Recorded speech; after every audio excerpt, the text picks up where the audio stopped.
Alhamdulillahi wassalatu wassalamu ala rasulillah wa ala alihi wa sahbihi ajmain amma ba'd. Өткөндө мына алхамдулилlah ошо 40 хадисти баштаганбыз.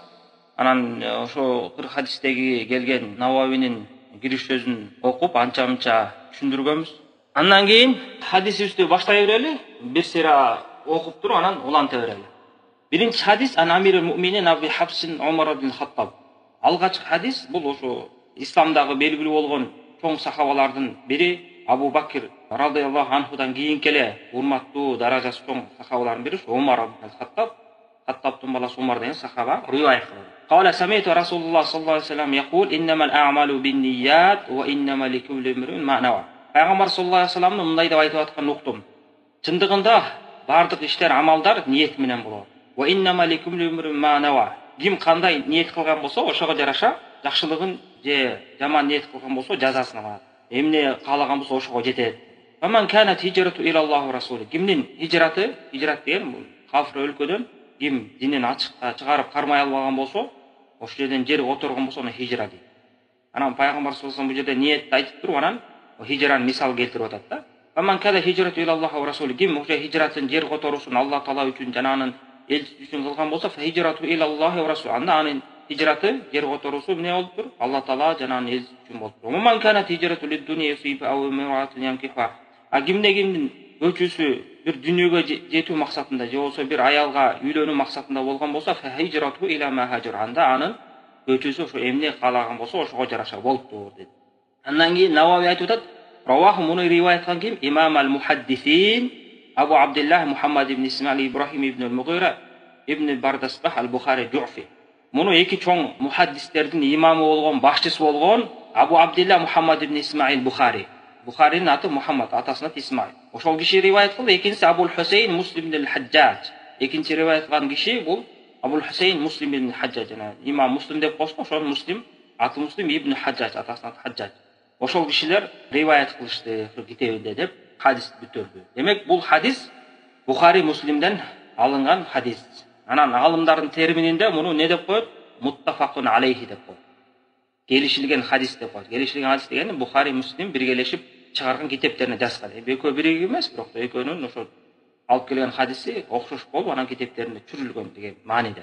Анан muttafaqun alayhi деген сөз бул термин хадис илиминде, хадис алымдарында бир аз башкачараак, анан факихтерде, фукахаларда, фикх алымдарында бир аз башкачараак колдонулат. Муну Ибн Хаджар айткан, мисалы muhaddisин muttafaqun alayhi десе, ошол хадистин мааниси бир, жана ошол хадисти риваят кылган сахабада бир болот да. Бухариде, Муслимде да бир сахаба бир хадисти риваят кылышкан болот. Мааниси бир хадисти. Факихтерде болсо, хадистин мааниси бир болсо эле болду. Ал ошол сахабанын бир болушу шарт эмес алардачы. Алар ошону деле факихтер muttafaqun alayhi деп кое беришет. Мисалы бир хадистин мааниси бир, бирок ошол эле хадисти эки башка эки сахаба риваят кылган болсо, ошону да muttafaqun alayhi деп. Муну ошону билип алыш керек. Андан кийин хадиске киришсек, мына бул жерде бул хадисти биз билдик. Бул ниетке байланыштуу хадис болуп атат. Навави ошол китебинин бет ачарын ошол хадис менен баштады. Өткөн сабагыбызда айтып кеткенбиз. Имам Бухари да китебин ушундай кылып баштаган. Ошол себептен салафтардын бири Абдурахман ибн Махди деген алым айткан, эгерде ким китеп жаза турган болсо, китебин ушул хадис менен баштасын деп. Анткени бул өтө мындайча айтканда амалдардын, иштердин пайдалуулун билдире турган хадис да. Эгерде ниет туура болбосо, башка амалдар туура эмес болот. Ошол себептен бул хадистин маанилүүлүгү өтө чоң. Ошол менен башташкан. Балким Имам Ахмад мындай деп айткан, бул ислам дининин усулу 3 хадистин үстүнө курулган дейт. Ошол хадистин бирөөсү ушу хадис. Экинчиси жана бул да хадис келет. Экинчи хадис Айшанын өз хадиси Бухаридеги. Манахтата фи амрина хада ма лайса мин фаху рад деген. Ошо экинчи хадис, үчүнчү хадис болсо Нуман ибн Баширдин хадиси ал-халалу байин вал харам байин ва байнахум умур муштабихат деген. Бул адал арамга байланыштуу болгон хадис. Жана ошондой эле Имам Шафии да ошонтип айткан. Бул хадис ушу илимдин 3төн 1 деген да. Шариат илимдеги 3төн 1 ушул хадис камтыйт. Ошондуктан бул хадистин баягы маанилүүлүгү өтө чоң. Жана ошондой эле Абу Дауд, Сунан Абу Дауд бар го китеп. Ошол экини жазган киши да айткан да, мен ошо сөзүнүн маанисинде хадисти мен канча бир 500 миңден ашык хадисти, ошондой 500 миң тегерегинде хадис топтодум. Ошонун ичинен тандап өзүнүн китебине 4800 миңдей хадис жаздым. ошол хадистин баары ушул 4 хадиске кайтат деген да. Мына ошол хадистердин бирөөсү ушул. Демек бул хадистин мааниси өтө чоң. Негизги адам баласынын ишин тууралай турган же болбосо жокко чыгара турган хадис ушу да. Ошол себептен бул адам баласынын ниетине байланыштуу болгондугу үчүн илим алып аткан же кандай иш кылып аткан адам болбосун, ниетин оңдосун, ыхластуулук болсун ар бир ишинде деп эскертүү катары ушул хадис менен баштап отурат Навави. Анан эми бул ниет албетте бул жеке эле бул хадисте келген эмес, башка хадистерде келген. Анан дагы бир маселени айтып кетейин, ушул маселени айтарымда. Бул Умар разияллаху анху ушул хадисти риваят кылып атпайбы? Буга окшогон башка сахабалардан дагы ушул хадис келген да, риваят кылып. Бирок да анын баары деген даиф хадистер. Алымдардын бирөөдөн кабыл алынган туура хадис ушул Умардан радияллаху анхудан келген гана хадис. Ошол туура да. Башка сахабалардан да келди деп айтылган, бирок алар алымдардын мухаддистердин ою боюнча ал алсыз хадистер. Ошо Умардан келген гана туура хадис. Анан бул ниетти мисалы ниетке байланыштуу көп аят хадистер бар да. Жеке эле бул хадиске чектелбейт, жалпы жөн айтылган. Болгону бул жерде баягы хадисте иннамал амалу бинният, бардык амалдар ниетке жараша деп мындай түзмө-түздөн айтылгандыгы үчүн ушунун көбүнчө далил кылышып китеп бетине ушуну түшүрүшөт. Болбосо Алла Таала мисалы Куранда ниет жөнүндө көп эле айткан. Мисалы бир жерде Алла Таала айтып атат: "Минкум майюриду дуня ва минкум майюриду ахира." Силердин араңардан дүйнөнү каалаганы бар, жана силердин араңардан ахиретти каалаганы бар дейт. Демек, ниетиңерге жараша дейт. Жана ошондой эле Алла Таала жана талак маселеси болуп калганда: "Ва бу'улатухунна хаққу би раддихна фи залика ин арада ислаха."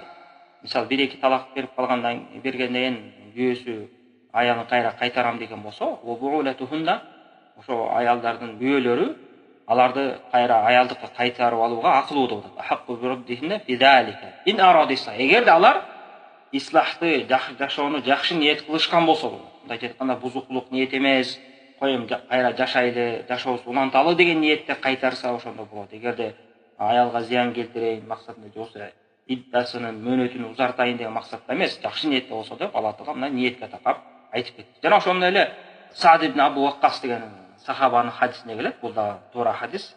Бухари Муслимдеги. Анда пайгамбар саллаллаху алейхи вассалам ошол сахабага мындай деп айтат да. Ошол хадистин мааниси: "Сен эмне нафака кылба, кайсы мал мүлкүңдү, кайсы нерсени Алла Таала үчүн, Алла Тааланын ыраазылыгын максат кылып жумшаган болсоң, ошого сен үчүн ажыр берилет. Керек болсо" дейт. Ошо сен бир үзүм же бир чайнам тамакты дагы ошо өзүңдүн жубайың аялыңдын оозуна салсаң дагы ошо ниет кыл. Ошонун үчүн дагы сооп аласың. Мына биз билебиз го, эркек кишинин мойнундагы милдети үй бүлөсүн багып, нафака кылыш, үй бүлөсүн, балдарына камсыз кылуу. Бирок да ошол өзүнүн мойнундагы милдетин дагы аткарып аткан убакытта ниет кылып, мага сооп келсин деп, балдарына же үй бүлөсүнө нафаканы сарп кылган болсо, ошол үчүн дагы сооп алынат. Бул жанагы жогоруда хадисте мына ачык айкын деп билинип турат. Андан кийин мына пайгамбар саллаллаху алейхи вассалам хадисине көңүл бурал. Бул жерде пайгамбар саллаллаху алейхи вассалам айтты: "Иннамал а'малу бинният ва иннама ликулли имриин ма нава." Пайгамбар айтып атат: "Иннамал а'малу бинният ва иннама" экинчи сүйлөм айтып атат: "Ликулли имриин ма нава." Эми ушул эки сүйлөм мааниси окшошпу же окшош эмеспи? Муну баягы кээ бир алымдар ушул экөөнүн мааниси бир эле. Мына амалдар ниетке жараша сооп аласың же жакшы ниет кылсаң, жаман ниет кылсаң күнөө аласың деп эле ушинтип бир эле мааниде келген. Пайгамбарыбыз муну бышыкташып эле кайталап койгон деп айтышкан да. Бирок да Ибн Ражаб чоң алымдардын бири өзүнүн ошо 40 хадиске шарх кылган китебинде айткан. Көбүнчө алымдардын оюнда бул эки сүйлөмдүн айырмасы бар деп туруп, анан ошо кыскача маанисин айтып берейин, эмнени натыйжа чыгарган. Иннамал амалу бинният дегенде бул жерде пайгамбар саллаллаху алейхи вассалам жалпы амалдар жөнүндө гана айтып атат. Бул жерде сооп берилет же күнөө болот деген жок. Жалпы мейли шариаттык болобу, дүйнөлүк болобу, кандай амал болбосун ошол ниет менен болот деп айтып атат. Анткени адам жок да бир нерсени кыла берип, ниетинде эчтеке жок. Сөзсүз бир ишти кылбаса ошо ниет болот да ошол адам. Ошол жөнүндө айтып атат дейт. Иннамал амал ниет. Мындайча айтканда, бардык амалдар, иш аракеттер ниет менен болот деген маани биринчи. Кандай амал түрү болбосун. А экинчи сүйлөм болсо ва иннама ликулли имрин ма нава деген бул шариаттагы өкүмүн айтып атат. Мындайча айтканда, кайсы бир адам ошол ишти кылып атканда ошого жакшылыкка жетейин деп сооп үмүт кылып кылган болсо, демек ага жакшылыкка жетип сооп жазылат. Эгерде ошол кылып аткан ишин жаман ниетте кылып аткан болсо, же күнөөнү максат кылып аткан болсо, демек ал күнөө жазылат. Демек бул жерде шариаттагы өкүм айтылып атат. Ошол себептен ва иннама ликулли имрин ма нава. Ар бир адам эмне ниет кылган болсо ошого жетет деп пайгамбарыбыз айтып кетти. Демек бул эки сүйлөмдүн айырмасы бар. Биринчиси жалпы жөндө жөн эле ар бир иштин ниети менен боло тургандыгын айтып кетсе, экинчиси ошол кайсы бир адам ошол ишти кандай максатта кылса, ошого жараша сыйлыгын же болсо жазасын алат деген маанилүү айтылып атат. Албетте, көпчүлүк алымдардын жана Ибн Ражабтын айтканы туура. Мунун натыйжасында эгерде мисалы ким мисалы шарият өкүмдөрү ар бир иш ниети менен болуш керек деп туруп ошого далил келтирем деген болсо, демек экинчи сүйлөмдү айтыш керек да. Мисалы пайгамбар саллаллаху алейхи вассалам айткан ва иннама ликулли мирин ма нава деп далил келтириш керек да. Анткени биринчи сүйлөм болсо, бул жалпы эле амалдар ниети менен болот деп айтып атат да. Бул жерде сооп же күнөө болот деген жок, эле амалдардын ниети менен болушун эле айтып кетти. Экинчиси демек ким мына могул ишти кылсаң сага сооп болот, анткени пайгамбарыбыз мондай деп хадис айткан десе, демек экинчи сүйлөмдү далил келтириш керек. Валлаху алам. Андан кийин пайгамбар саллаллаху алейхи вассалам мисал келтирип айтып кетти. Фаман канат хижратуху илаллахи ва расулуху деп. Эми ошол ниет жөнүндө айтып туруп, анан ошо исламдагы эң чоң жакшы бир амалдарды мисал кылып, Аллах Таала үчүн жер которууну мисал кылып туруп айтып атат да. Ким ошо жер которуусун хижратты Аллах Таала үчүн жана анын элчиси үчүн кылган болсо, анда анын хижраты Аллах Таала жана элчиси үчүн болуп туруп. Мындайча айтканда, жакшылыкка жетип, соопко жетиптир деп. Ниети таза болуп туруп ошол адамдын. Анан экинчи ниети туура эмес болгон адам жөнүндө мисал келтирип. Ва ман канат хижрату лид-дунья юсибуха. Эгерде ким ошол хижратын жер которуусун дүйнө үчүн кылган болсо, бир дүйнө кызыктуулугун ошого жетейин, же болсо бир аялга үйлөнөйүн деген максатта кылган болсо, fa hijratuhu ila ma hajara. Анын хижраты эмнени каалаган болсо ошого болуптур деп. Мына бул жерде бир жакшы токтой турган жер бар. Пайгамбар саллаллаху алейхи вассалам мына биринчи сүйлөмдө ким хижратты Аллах Таалага элчисине деп туруп кылган болсо деп туруп натыйжасын айтты. Анда анын хижраты жер которуусу демек Аллах Тааланын элчиси үчүн болуптур деп. Экинчи сүйлөмдө антип кайталаган жок да. Ким ошо дүйнө үчүн кылган болсо, аял үчүн кылган болсо деп анын хижраты андай дүйнө үчүн же аял үчүн болуптур деп кайталаган жок. Эмнеге деген, эмнеге кайталаган жок. Мына бул жерде дагы мына Ибн Ражаб жандан башка алымдар айтып кеткен. Бул эки себеп менен муну кайталаган жок дейт. Биринчиден, ошо дүйнө маселеси бул мындайча айтканда татыксыз маселе болдукун, мындайча айтканда аны сыйлоо, мындай көңүл бурбоо катары кайталаган жок дейт пайгамбарыбыз. Анткени бул шариатта бул баалуу маселе эмес. Исламдагы көңүл бурула турган маселе эмес дүйнө маселеси. Ошол себептен көңүл бурбай пайгамбарыбыз таштап туруп эле айткан жок дейт. Мисалы, сыйлабаган катарчы мындай нерсе сыйга татык эмес, мындай иштер соопко жеткирбейт деген маанини айткысы келип пайгамбарыбыз кайталаган жок. Экинчи себеби бул Аллах Тааладан башка нерсени максат кылуунун түрү көп дейт. Мисалы, бирөө соода үчүн кылышыкма, бирөө жанагындай аял үчүн же болсо дүйнөнүн кандай бир түрдүү максаттары болушукма, дүйнөнүн ар кандай түрлөрү бар да. Анын баарын эсептеп чыкпайт. Эч ким түгөтө албайт. Ошол себептен анын себептери көп болгондуктан, дүйнө маселесинин себептери, дүйнөнүн түрү көп болгондуктан, анын себептери көп болгондуктан ошону кайталаган жок болот пайгамбар саллаллаху алейхи вассалам. Демек ушул эки себеп менен пайгамбар саллаллаху алейхи вассалам сүйлөмдү кайталабастан эле ким эмнени максат кылып ошого көчкөн болсо, ошого жетет деп мана таштап койду. Мына бул жерде ниет маселесин түшүндүк. Анан ушул хадиске байланыштуу, ушул хадистин келип чыккан себеби мындай болгон деп көбүнчө кийинки келген алымдар бир окуяны эскеришет да. Умму Кайс деген аял болгон экен, ошого бир адам үйлөнгүсү келип, анан аял макул болбой коюп, эгерде сен мага үйлөнбөсөң, анда хижрат кылышың керек, көчүшүң керек, анан ошондо гана үйлөнөм деп, анан ал көчүп барып үйлөнүп тур деген бир окуяны айтышат да. Бул окуяны ошо Ибн Ражаб жана Ибн Хажарлар бул окуя туура эмес деп айтып кетишкен. Бул ошо окуяны Ибн Мас'уд деген сахаба риваят кылат деп айтып жүрүшөт.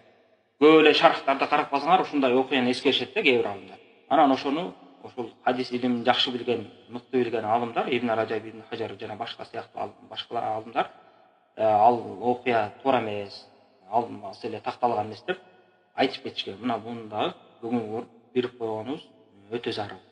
Андан кийинки маселебиз. Мисалы, биз ниетти билдик, ниет бардыгы тең Аллах Таала үчүн болуш керек. Ага эч бир дүйнө маселеси аралашпаш керек. Анан ушул жөндө Ибн Ражаб бир жакшы маселелерди айтып кеткен. Ошону биз неметип кетели, кайталап айтып коелу. Ушул хадиске шарх кылганда, бул ниетти буза турган биз билебиз рия деген, эл көрсүн, эл мактасын деген жаман амал бар да. Ошол ар бир адамдын амалына аралашпай койбойт. Ошонун даражалары, кайсынысы бузат, амалды кайсысы бузбайт деп жакшы маселени көтөрүп айтып кетиптир. Ошону биз кыскача айта кетели. Эгерде ошо рия адамдын кылып аткан амалына башынан эле аралашкан болсо, жанагындай эки жүздүү адамдардай болуп, мунафиктардай болуп, амал баштан электе эле алардын ошо жүрөгүндө имандары жок, сыртынан эле мусулман, эл көрсүн, элди бизди мусулман деп ойлосун деп эле баштап кылган болсо, албетте мындай амал жараксыз. Анткени бул мунафыктардын эки жүздөрүнүн амалы да. Алла Таала айткан: "Ва иза камила салату каму кусала юрауна нас". Алар намазга турушса эмне? Жалкоолонуп турушат. Элдер көрсүн үчүн эле, элдер көрүп баягы бизге сөз тийбесин деген максатта гана намазга турушат. Жана ошондой эле Алла Таала Маун сүрөсүндө айткан: "Фавайлил мусаллин аллазина хум ан салатихим сахун". Ошо намаздардын убактысынан кечиктиргендерге Алла Тааланын азабы болсун. Бул мунафыктардын иши. Эгерде ошо мунафык мындай рия болгон болсо, албетте бул амалдын баары жок болуп жараксыз. Экинчи түрү бул амал кайсы бир иш Кудай Таала үчүн эле болот. Ошо мусулмандан эле чыгат, мусулман адамдан Кудай Таала үчүн эле амал кылайын дейт. Бирок да ошо амалын баштаар замат эле рия аралашкан да. Башынан эле туура эмес ниет кылган, ошо амалын баштап туруп эле Алла Таала үчүн эле кылып атам, Алла Таалага сыйынып атат. Бирок баштаганда эле ошол рия аралашкан. Бул дагы кылган амалы жараксыз, анткени күйүп кетти дейт. Анткени Пайгамбар саллаллаху алейхи вассалам Муслимге кирген Абу Хурайранын хадисинде эмне деп айтып атат? Мен эч бир шерикке муктаж эмесмин дейт. Ким кайсы бир амалды кылып туруп ошол амалда мага ширк кошкон болсо, анын өзүн дагы кылган амалын да келтирген ширкин дагы таштайм, ага карабайм деп Алла Таала айтып. Демек адам баласынын кылган амалы рия аралашкан болсо жараксыз. Үчүнчү түрү болсо, адам баласы баштаганда Алла Таала үчүн эле баштады амалын. Кудай Таала үчүн эле башталды амал. Анан ошол орто жолдон рия аралашып. Анан ошол эки түрдүү болот дейт Ибн Раджаб. Эгерде баягындай келип кете турган ой пикир болуп эле адам баласы өзүн ошону оюн бөлбөй кайра өзүн ыхласын оңдоп келген рияны түртүп салып жолотпой оңдоп кеткен болсо, бул эчтеке эмес, зыян келтирбейт. Анткени ошо дароо ошону оңдоп рияны келтирбей тосуп калды өзүнүн амалын. Бул зыян бербейт. Экинчи түрү болсо, ошо орто жолдон рия аралашты, бироктан тосо албай калды, аягына чейин уланып кетти. Ошол рия амалды бузабы же бузбайбы деген алдымдардын арасында талаш бар. Бирок мурунку алдымдарыбызда Имам Ахмаддын, Ибн Жарир Табаринин сөзүнө карай турган болсок, жана ошондой эле Хасан Басриден да риваяттенген карай турган болсок, алардын оюнда мындай амал бузулбайт деп айтышат. Эмне дегенде, анткени ал негизги башталганы ыхласчылык менен башталган, башында туура болгон, демек аягына чейин туура болот деп айтышкан деп ишарат кылыптыр. Wallahu alam. Анан дагы эми ушул алымдардын айтканы туура дегенде кылган да. Wallahu alam, иншалла бул ушунусу туура деп ойлойбуз. Wallahu alam. Анан ошол эле убакта Ибн Жарир Табари бир маселени эскертип кетиптир. Бул кайсы амалдарга тиешелүү дегенде, ушу биз айтып аткан маселе дейт. Кайсы амалдарга тиешелүү дегенде, башынан аяк бир өкүмдө болгон, мисалы башы аягы менен байланышкан амалдарга тиешелүү амал деп да. Мисалы орозо эртең менен баштап кыматканга чейин же болсо намаз бир такбир айтып киргенден аягына чейин уланат да. Ушуга байланыштуу маселеде болуп атат бул маселеде. Эгерде мисалы бөлүнүп карай турган, кароого мүмкүн болгон маселелер буга кирбейт. Анткени эгерде рия кирген болсо, ошол жерде токтойт дейт, анан жаңы баштап кетет. Мисалы зикир кылып атса бирөө, мисалы субханаллах деп, Аллаху акбар деп зикир кылып атса, субханаллах деген өзүнчө зикир да, тасбих. Эгерде бирөө ошол зикирди айтып атып рия кылган болсо, демек ал ошол тасбихи жокко чыгарылды. Кийинки тасбих болсо, демек ал анын тасбихи же зикири жаңы баштап алды. Бул маселеге жөнүндө биз айткан жокпуз. Биздин маселелерибиз жана баш аягы байланышы бар маселелер жөнүндө деп белгилеп кеттик. Wallahu alam. Анан дагы бир маселе, бул эң баягы негизги маселелердин бири, муну да билип алыңыздар, кийин сабак бергенде же бирөөлөргө түшүндүргөндө да айтасыздар. Бул ниеттин жайы бул жүрөк. Бул ниеттин баары жүрөктөн чыгат. Ошо жүрөккө эле жетиштүү ниет кылынган. Жүрөк менен кылынып, ошо ибадаттын баары ошо менен аткарылат. Тил менен айтыш шарт эмес, балким ким тил менен айткан болсо, ал шариаттагы жаңылык болгон болот да. Туура эмес иш кылган. Мына бул жерде жакшы бир алым, жакшы маалымат алып келиптир. Ушул алым Ханафи мазхабындагы Мулла Али Кари деген чоң алым болгон да. Али Кари деп. Бул Ханафи мазхабында белгилүү алымдардын бири, өзү факих дагы, мухаддис дагы болгон да. Жакшы деген көптөгөн жакшы китептери бар. Ошонун 40 хадиске болгон китеби бар экен. Китебинин аты Ал-Мубинул Муин ли Фахмил Арбаина Нававия деген китеби бар да. Шарт. Бул да жакшы китеп экен. Мына ошол жерде ошол киши мындай деп айтып атат да, жакшы маалымат берди. Бул ниет кылуунун орду бул жүрөк дейт. ижмаан дейт. Мындайча айтканда аалымдардын бир ооздон бир пикирде кабыл алынган ою боюнча ниеттин орду жүрөк деп айтты. Анан сөзүн баяндады. Болгону кээ бир аалымдар дейт. Кээ бир аалымдар тилди дагы кошуп коюшкан, тил менен айтууна эмне себептен дегенде ошол жүрөктөгү ниетти күчтөнтүп, күч кубат берсин деген максатта кошуп коюшкан деп айтып туруп айтып атат. Болбосо дейт. Болбосо ажмаал мухаддисун дейт. Хадис аалымдарынын ижмаасы менен, бир ооздон айтылган ой пикири менен, бир пикирде кабыл алынган ойлору менен дейт. Пайгамбар саллаллаху алейхи вассаламдын атынан ниет тили менен айтылат деп жана ошондой эле сахабалардан, табииндерден эч бир нерсе келген эмес. Аллаху акбар. Мына көрүң, бул алым, демек мухаддистердин, аалымдардын, мисалы аалымдардын айткан ой пикир менен ниеттин орду жүрөк деп. Болгону кээ бир аалымдар ошо ниетти күчтөнтүү максатында тил жагында кошуп коюшкан. Болбосо да баягыда бардык мухаддистер бир пикирде кабыл алышкан. Пайгамбар саллаллаху алейхи вассалам жана сахабалар жана табииндерден эч бир кабар, эч бир нерсе келген эмес, тил менен ниет айтылат. Мына бул деген эмнеге баса белип айтып атам? Мисалы биз жакта ханафи мазхаб жана ошо тил жагында көп баса белгилешип, кээ бирөөсү васвас кылышат да, кээ бирөөсү намаз окуйбай эле ниет жаттайм деп, кээ бирөөсү жана фарс тилинде жаттап жүрүшөт. Анан ошо намаз башташып эле бирдемелерди сүйлөп ниет кылыш керек. Мына ушундайлар көп. Мына ошолорго даават кылуу максатында мына могу ханафи мазхабында алым мындай деп айтып атат дегенге жакшы да. Муну эскертип коюңуздар, жакшы. Анан эми ушул хадистин шархынын жыйынтыгында кээ бир маселелер, эреже деп койсок болот, ушу ниетке байланыштуу. Ошолор менен ошолорду айтып анан аяктайлы. Мисалы, ушул хадистен алынган маселелердин эң алгачкысы, биринчиси, биз түшүндүк хадистин өзүнөн эле, ким тоопко жетем деген болсо, жакшылыкка жетем деген болсо, анда туура ниет кылыш керек. Муну ачык эле айткан бизге Пайгамбар саллаллаху алейхи вассалам айтып кетти. Демек, жакшы ниетсиз эч бир адам тоопко жетпейт. Балким ошол ниет кылып атып, туура эмес ниет кылган болсо, анын баары тең жокко чыгат. Анан экинчиси маселе, алымдар айтып кетишет, ушундай бир ниетке байланыштуу маселе. Бул ниеттин орду, мындайча айтканда, баягы мааниси ушундай да. Ниеттин орду, жүрөктөгү ниеттин жана маанилүүлүгү сырткы амалга караганда күчтүүрөөк, ошого караганда маанилүүрөөк. Мисалы, ар бир эле сырт дене мүчө менен кылынып аткан амал ар бир убакта эле аткарылып кылына бербейт. Балким ошо ниетке каралат. Ниеттин максаты кандай болсо ошого жараша болот деген маанини айтып кетишет. Мындайча айтканда, кайсы бир иш келген болсо шариатта, мисалы Пайгамбар саллаллаху алейхи вассалам атынан бир иш келди деп коюп, Пайгамбар саллаллаху алейхи вассалам бир нерсени кылды дейт. Ошол нерсени биз карашыбыз, Пайгамбар саллаллаху алейхи вассалам ошол амалды негизги максат кылып кылдыбы же ошол амал ээрчиме амал болуп келдиби? Мисалы, мындай ээрчиме амал дегени бир башка нерсени максат кылган, анан ошонун аркасынан башка амалда келип калды. Ошондой максат кылдыбы же эң алгачкы эле ошол амалды ниет кылып кылганбы? Мына ушуну айырмалоо дагы бул өтө маанилүү да. Бул ушул себеп, ушул эреженин аркасында жана көп бидаттарды айырмалоо болсо болот.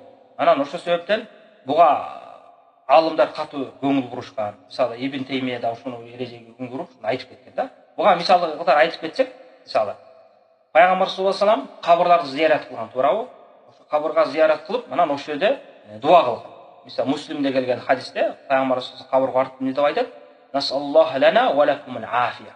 Биз өзүбүз үчүн жана силер үчүн Аллах Тааладан тынчтык тилейм, жакшылык тилейм деп Пайгамбарыбыз дуа кылды.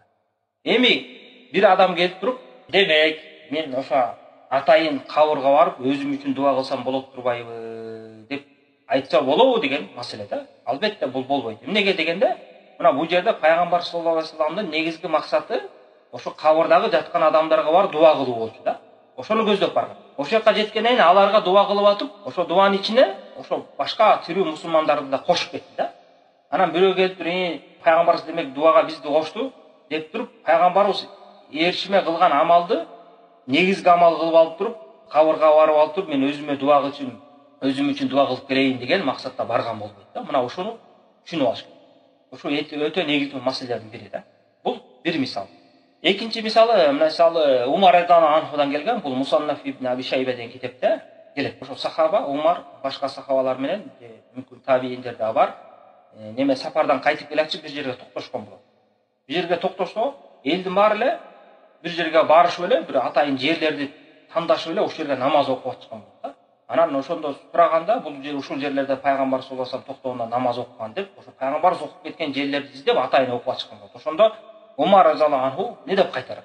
Мына ушундай силердин ушул кылып аткан нерсеңер, мындайча айтканда, ошо Пайгамбардын намаз окуп кеткен орун издеп намаз окуңар, силерден мурунку коомду талкалап жоготкон дейт. Алар дагы ошо пайгамбарлардын басып кеткен же окуп кеткен жерлерин издеп ошокко ибадат кылабыз деп жүрүшүп, балеге кабылышып, ошонун аркасынан жок болушкан. Мындай кылбагалар. Эгерде ким ошол жерге келип калган болсо, намаздын убагы келип калган болсо, намаз окусун, же болбосо жөн эле койсун, аны окубасын деген да. Мындайча айтканда, Умар разияллаху анху эмнени түшүндүрөйүн деп. Бул жерде пайгамбар саллаллаху алейхи вассалам бул жерде окуган эмес деп четке каккан жок. Окуган. Бирок пайгамбар саллаллаху алейхи вассаламдын максаты эмне? Бул жерде намаз окуу гана болгон. Ушул жерге келгенде намаздын убакыты кирген, ошол себептен окуп кеткен. Ушул жерге мен имени окуйын, ушул жер берекелүү жер экен, улук жер экен деп окуган жок. Силер демек бул жерди пайгамбар саллаллаху алейхи вассалам окуп кеткен жерди улуктап, берекелүү жер деп ошол жерге намаз окуп алган. Балким бул нерсе ошо мурунку коомдун жок болушуна себеп болгон иш деп Умар разияллаху анху катуу кайтарып кетти. Демек эң негизги эмне? Жүрөккө байланыштуу ниет. Ошол ниетке байланыштуу амал кандай мааниде чыгып атат? Негизги максатта чыгып атабы же ээрчиме максатта чыгып атабы? Ошонун баарын тактап билип алышыбыз керек. Бул өтө маанилүү маселе. Үчүнчү дагы бир маселе, ал-амал салих ла тафтакир или нияти. Мисалы ачык айкын, мисалы көрүп турган адам үчүн билинип эле турган амал ниетке муктаж эмес. Мисалы бир адам бир ачык айкын эле элдер көргөндө түшүнө турган ишти кылып атканын ишти кылган болсо, ошол амал бул амал ушундай кылып атат дегенге ниеттин кереги жок да. Ал ошол адамдын ниетин сурап көрөлү, эмне ниетте кылып аталы депчи. Алкан болот. Мисалы бир адам бирөөнү сабап атат дейли, кол көтөрүп атат бир адамгачы. Ошону биз бул мына кол көтөрүп атат, буга кол тийгизип атат деп айта алабыз да. Аны барып сен ниетиң эмне деп айтпайбыз да. Бул жерде баягы амалдын өзү үчүн айтып атабыз. Ошол адамга өкүм чыгарыш үчүн эмес. Ал адам зулумду кылып атат же башка же фасык болду деген өкүм чыгаруу эмес. Бул экөөнүн айырмасы бар. Ошол амалдын өзүнө бул кол тийгизип атат деп айтыш үчүн ошол адамдын кылып аткан ишин көрсөк эле ошого гана жетиштүү болот. Жана ошондой эле мисалы бир адам бирөөнүн үйүнөн койнуна бирдеме салып алып чыгып баратат, уруксат жок. Аны көргөн адам айтат, бирөөнүн үйүнөн уруксат жок алып баратат депчи. Бирок ал адамга өкүм чыгарган башка, бул уурулук кылып атат. Ал мисалы уурулуктун өкүмү шарттар туура келеби, туура келбейби, муктаж болуп калганбы, ал башка маселе да. Бирок уруксаты жок алып барып атат дегенге туура келет да. Ошол адамдын үйүнөн бир нерсени уруксаты жок алып чыгып баратат сыяктуу. Демек ошондой ачык айкын келген амалдар ниетке муктаж эмес. Мисалы бирөөгө айтсаң, бул адам бирөөнүн үйүнөн уруксат жок чыгарып баратпы десе, жок, бул чыгарып бараткан жок, бул ниетин сурайлы, чыгарып бараткан деп айтпайбыз дебейт де. Кантип айтасың? Ал уже ниетине каралбайт, анткени кылган иши ошону билдирип турат. Мисалы мунун мисалы Алла Таала жанагы Алла Тааланы пайгамбарыбыз Куранды шылдыңдагандарга жооп катары мындай деген да. Мисалы пайгамбар саллаллаху алейхи вассалам кайрылып айтып атат да: "Ва ла ин саалтахум ла якулунна иннама кунна нахуду ва нал'аб." Эгерде алардан сурасаңар, эмнеге кылдың? Ошол шылдыңдоону эмне кылдыңар десеңер, алар жооп беришет деп атат. Иннама кунна нахуду, биз жөн эле ойноп, көңүл ачуу катарында айтып койгонбуз деп айтышат дейт. Анда айткын аларга: "Кул абиллахи ва аяти ва расули кунтум тастахзиун." Анда айткын: Алла Таала менен, анын аяттары менен, пайгамбар менен ойноп аларды шылдыңдадыңарбы? Ла та'тадир фaqat qad kafartum ba'da imankum. Силер үзүр алып келбеңдер, иманга киргенден кийин имандан чыгып кафир болдуңар деп айткан да. Мына бул жерде Ибн Тейми айтат, мисалы ошол жанагы пайгамбарыбызды Алла Тааланы шылдыңдагандар, алар үзүрлөрүн айтышты дейт да. Иннама кунна нахуду ва нал'аб. Биз жөн эле ойноп айтканбыз. Алла Таала ошо ойноп айтканбыз деген сөздөрүн жалганга чыгарган жок да. Бирок ошол ойноп айтса деле ошол шылдың болгондугу үчүн ошол мына шылдыңдадыңар деп атат да. Мындайча айтканда, ал шылдың болду. Анын эмне себептен чыкканын ал эң негизги эмес. Бул жерде шылдың деген маани чыктыбы? Шылдың болуп атабы? Болду, ошого каралган да. Алардын биз жөн эле ойноп айттык элек дегенин Алла Таала жок, силер жалган айтасыңар деп дагы аларга жооп берген жок. Эгерде алар ойноп айтканы жалган болсо, жок, силер ойноп эле айткансыңар, мунуңар жалган деп Алла Таала кайтарат эле. Демек аны кайтарган жок. Ошол себептен адамдан кандай амал чыккан болсо, ачык айткан амал чыккан болсо, ал ниетине каралбайт. Мына бул нерсени да билип коюш керек. Анан муну билдик. Эми экинчи маселе ушуну мындайча айтканда тескери эрежеси деп койсок болот. Эгерде кайсы бир адамдан ыктымалдуу, көп тараптуу бир амал чыккан болсо, мисалы ошол амалды кылып атканын көрсөк, ошол амалды карасаң, мындай максатта кылып атышктымал, болсо башка эки түрдүү максатта же үч түрдүү максатта кылып аткан амал болуп калыштымал да. Ошондой амалда, ошондой учурда ал амалга өкүм берүүдө сөзсүз түрдө ниетине каралыш керек. Муну ошо Ибн Теймия рахимахулла айтып кеткен ошонун өзүнүн китептериндечи. Сарим Маслул деген китеби бар, ошонун китебинде айтып кеткен. Анткени кээде мисалы адам баласы бирөөнүн бир иш кылып атканын көрөт да. Анан ошол ишти эмне максатта кылып атат экенин аны айтыш кыйын болуп калат. Ыктымал да, мындай караса бул мындай максатта кылып калышкан, тигиндей караса башка максатта кылып калышкан. Ошол себептен аларга түзмө-түз өкүм берилбейт, качан гана алардын ниетин билмейинче. Мисалы, имам Шафии рахимахулла ошол өзүнүн деген китебинде ушул эрежеге байланыштуу мисалды алып келген.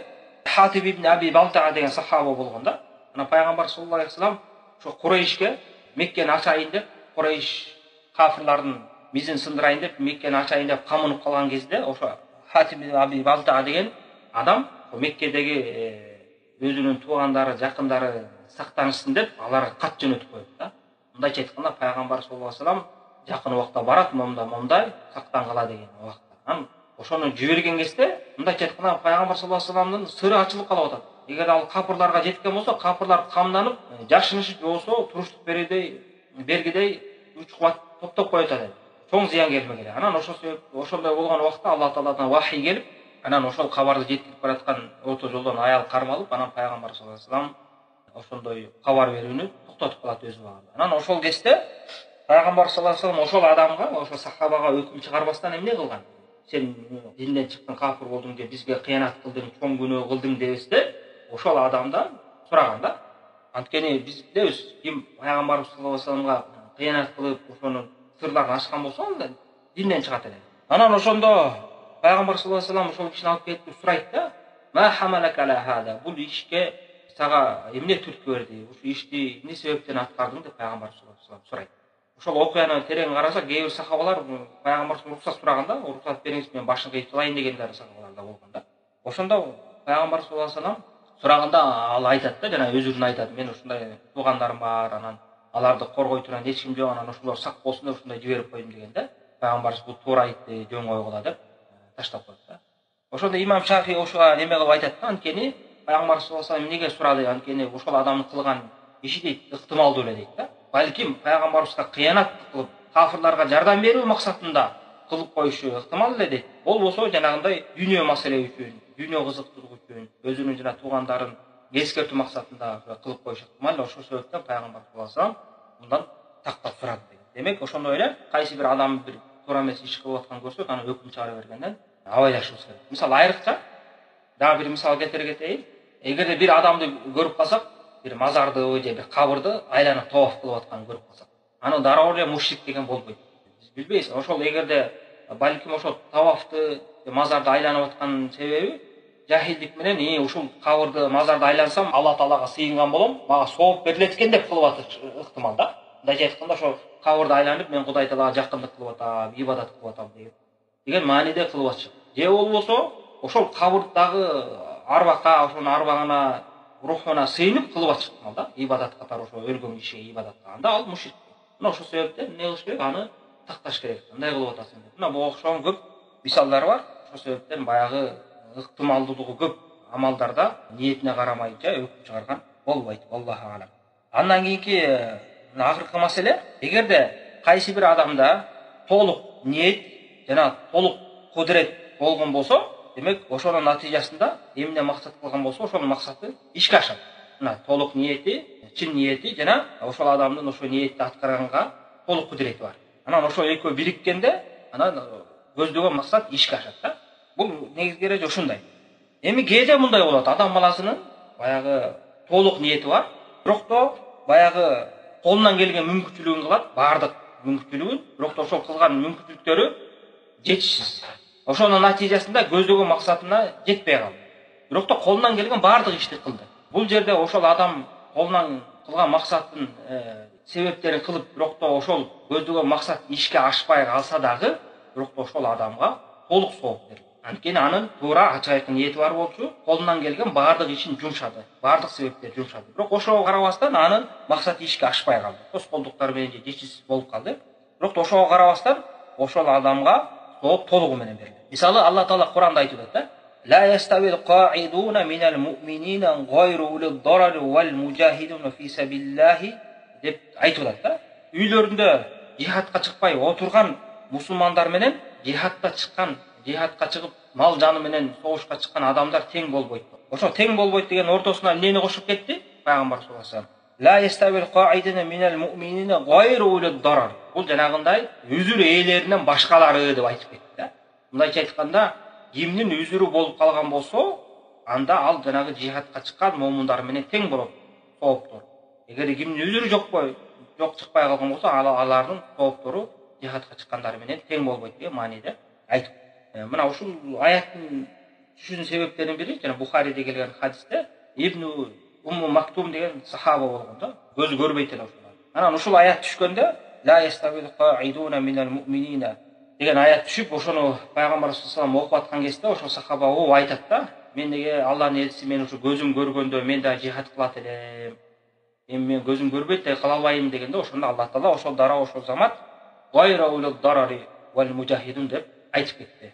Мына демек бул жерде ошол эки сахаба көз көрүп жихадка барбаса дагы ошо чын ниети менен ошолордун сообун алып атат иншалла. Ошол себептен Аллах Таала эч качан жихадка чыккан момундар менен үйдө калган, үзүрсүз калган момундардын сообу тең болбойт деген мааниде айтып атат. Демек кимдин үзүрү болгон болсо ал соопко ээ болот, ошол амалды аткарбаса деле. Мына ошол бул жөнүндө дагы пайгамбар саллаллаху алейхи вассалам бир хадис айтып кеткен. Бухариде келген Анас ибн Маликтин хадисинде пайгамбар саллаллаху алейхи вассалам мындай деп айтат да, бул хадистин маанисинде өзүнүн сахабаларында, ошо жихадда жүргөн сахабаларына кайрылып айтып атат да.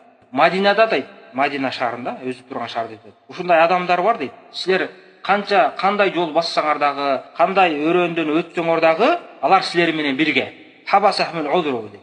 Аларды тосуп калган, кармап калган бул үзүр дейт. Эгерде үзүр болбогондо силер менен чыгат эле, бирок ошого карабастан алар силер менен бирге. Мындайча айтканда, силер эмне жакшылыкка, ажырга жетсеңер, алар да ошого жетип алат деп пайгамбар саллаллаху алейхи вассалам айтып кетти. Аллаху акбар. Көрүңүздөрбү? Чындыгы ниеттин таасири кандай? Ошол адамдар башка сахабалардай болуп жихадка чыкпай калышты, бирок алардын ниеттери бар эле. Биз дагы чыксак деген чын ниеттери. Баардык колдорунан келген иштерди аткарышты, себептерди. Ошого карабастан чыга албай калышты. Же оорукчан болуп калышты, жанагындай көз көрбөйт, же бир жери майып, же болсо баягы жихадка чыккандай төбөсү аты жок, бара албайт, же курал жарагы жок болуп калышкандан ошондой себептер менен бара албай калды эле. Пайгамбар саллаллаху алейхи вассалам ошол адамдарды, жихадка чыккан, үйдө отурган адамдарды ошо үзүрү менен жихадка чыккан адамдар менен тең алып койду да. Мына ошол себептен ниеттин таасири ошондой. Жана ошондой эле пайгамбар саллаллаху алейхи вассалам башка хадистеринде келет эмеспи, эгерде ким ооруп калган болсо, ошол ооруу себебинен жакшы амалдарды аткара албай калган болсо, ошол аткарды деген сооп жазылат. Эми анын ниети бар болуп, үзүрү болгондугу ошону кыла албай калды да. Мына ушул акыркы маселе болду. Анан көп эле айта берсек, бул хадиске байланыштуу көптөгөн маселелер бар. Эң негизги деп чогулткан, колуман келишинче жыйнаган маселелер ушул болду. Аллах Таала окуган илимибизди жеткирет, илимибизди кабыл кылсын. Ар дайым туура ниет, бекем ниет берип, өзүнүн жакшылыктарынан кур калтырбасын. Аллахумма салли ва саллим аля абдика ва расулика набийина Мухаммад ва аля алихи ва сахбихи ажмаин.